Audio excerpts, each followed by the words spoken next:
बड़ा चर्च है जो प्रतिनिधित्व करता है, मैं चाहूँगा वहीं के प्रतिनिधि हमारे पादरी श्री अजीत पैट्रिक जी 4 मिनट के लिए। धन्यवाद।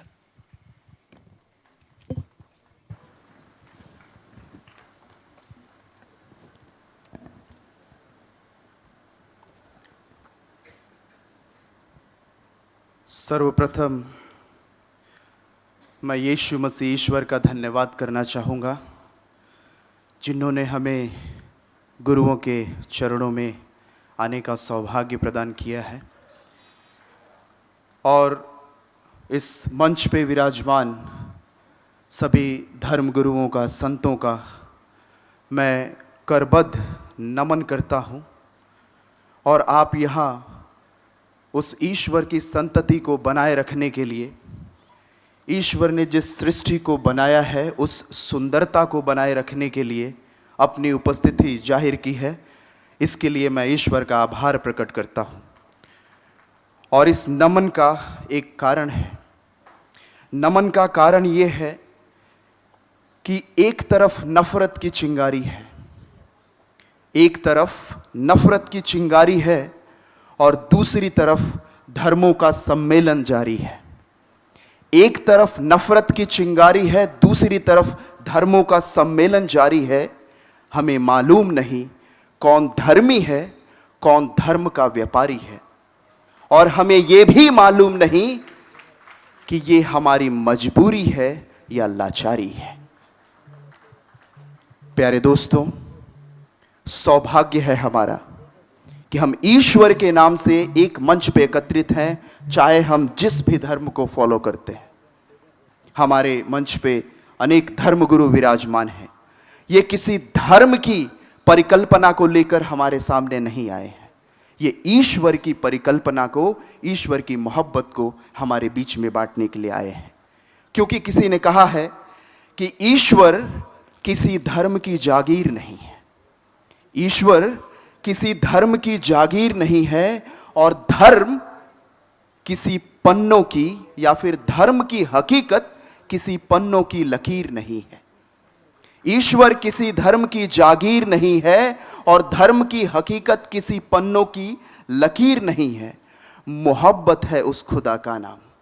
मोहब्बत, प्यार, प्रेम, मोहब्बत है उस खुदा का नाम। और जिसके दिल में मोहब्बत नहीं है, उससे बड़ा कोई गरीब नहीं है, उससे बड़ा कोई बेज़मीर नहीं है। क्योंकि दोस्तों, जो ईश्वर को प्यार करता है, जो ईश्वर को प्यार करता है, वो मानवता से बैर नहीं कर सकता। जो ईश्वर से प्यार करता है, वो इंसानियत से नफरत नहीं कर सकता।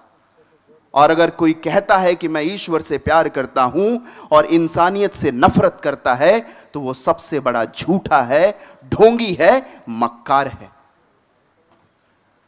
अगर सचमुच हमें अपने धर्म की अस्मिता को बचाना है, अगर सचमुच हमें अपने धर्मों की हकीकत को जिंदा रखना है, जीवित रखना है, अपने आने वाली पीढ़ी को प्रदान करना है, तो हमें वो श्लोक जो हमारे हिंदुइज्म में मिलता है कि सर्वे भवन्तु सुखिनः, सर्वे सन्तु निरामया, सर्वे भद्राणि पश्यन्तु, मा कश्चित् दुःख भाग् भवेत्, और वसुधैव कुटुंबकम की जो सभ्यता है, उस सभ्यता को जीवंत करना जरूरी है, अहम है। एक बार यीशु मसीह जो थे, जो हमारे प्रभु हैं, यीशु मसीह, वो जब उपदेश दे रहे थे तो धर्म के जो प्रकांड विद्वान थे वो यीशु मसीह के पास आते हैं और वो कहते हैं कि प्रभु हमें ये बताइए, गुरुवर हमें ये बताइए कि जो धर्म है, इन धर्मों का जो पवित्र वचन है, उसका सार क्या है। अगर हम उसको 2-3 शब्दों में, 2 वाक्यों में कहना चाहें तो उसका क्या अर्थ होगा। तो प्रभु ने कहा कि धर्मों का सार सिर्फ 2 आज्ञाओं में निहित है। पहला है, अपने ईश्वर को प्यार करो। अपने ईश्वर को अपनी सारी बुद्धि, अपनी सारी शक्ति और अपनी सारी आत्मा से प्यार करो। और दूसरी जो आज्ञा है उस पहले के सदृश है कि अपने पड़ोसी को अपने समान प्यार करो।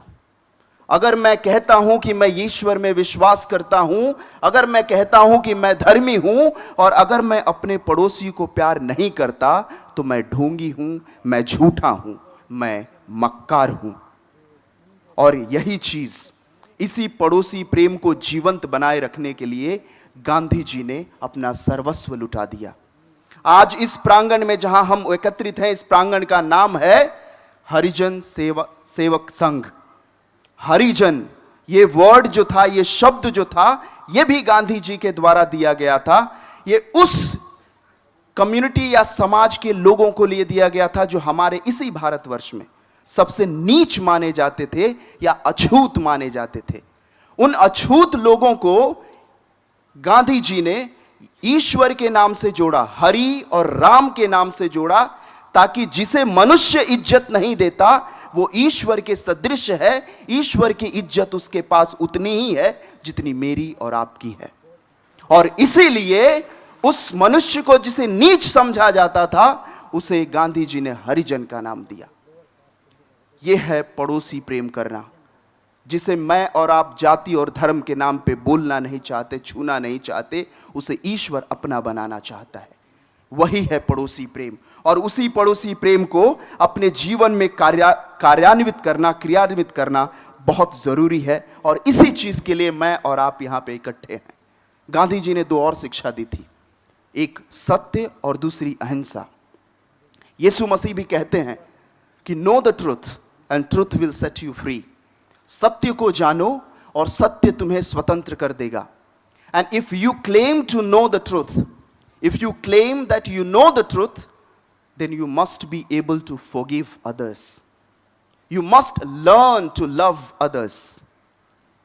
And if you are not able to love others, अगर आप दूसरों को प्यार नहीं कर पाते हैं, अगर आप दूसरों को क्षमा नहीं कर पाते हैं, irrespective of who the person is or from where the person is, आदमी कहां से है, औरत कहां की है, कैसी है, इन सब चीजों को पीछे रख के अगर हम इंसानियत से मोहब्बत नहीं कर पाते हैं, तो अगेन हम ढोंगी हैं, हम झूठे हैं, हम धर्मी नहीं हैं।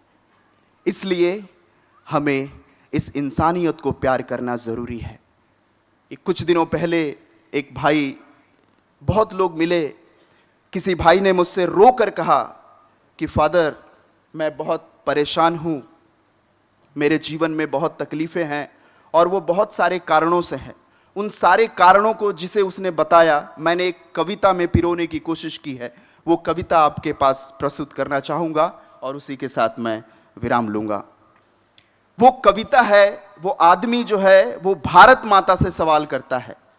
जिस जन्मभूमि में हमने जन्म लिया, जिसे हम मातृभूमि कहते हैं, वो उस मातृभूमि से सवाल करता है, भारत माता से। वो कहता है कि हे भारत माता तू ही बता, हे भारत माता तू ही बता, क्यों खून भरी ये राहें हैं। हे भारत माता तू ही बता, क्यों खून भरी ये राहें हैं। क्या लाल नहीं हम तेरे, या खूनी तेरी बाहें हैं। हे भारत माता तू ही बता, क्यों खून भरी ये राहें हैं। क्या लाल नहीं हम तेरे, या खूनी तेरी बाहें हैं। उजड़ गया संसार मेरा, उजड़ गया संसार मेरा, मेरा घर भी मुझसे छीन गया। पुरखों की विरासत ये धरती, वो पुत्र भी मेरा लील गया।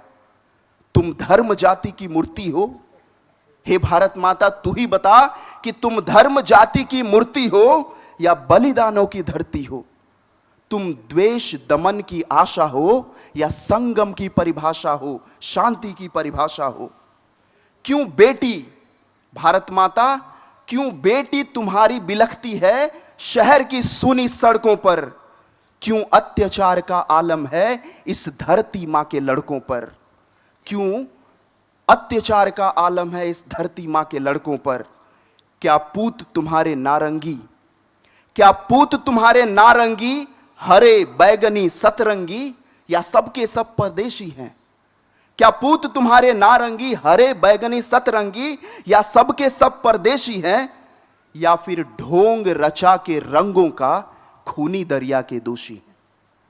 भारत माता तू ही बता, तेरा लाल बिलखता सड़कों पर एक भीड़ की अंधी आंधी में, तेरा लाल बिलखता सड़कों पर एक भीड़ की अंधी आंधी में, क्या तूने इनको बांटा है बाबा बल्लभ और गांधी में?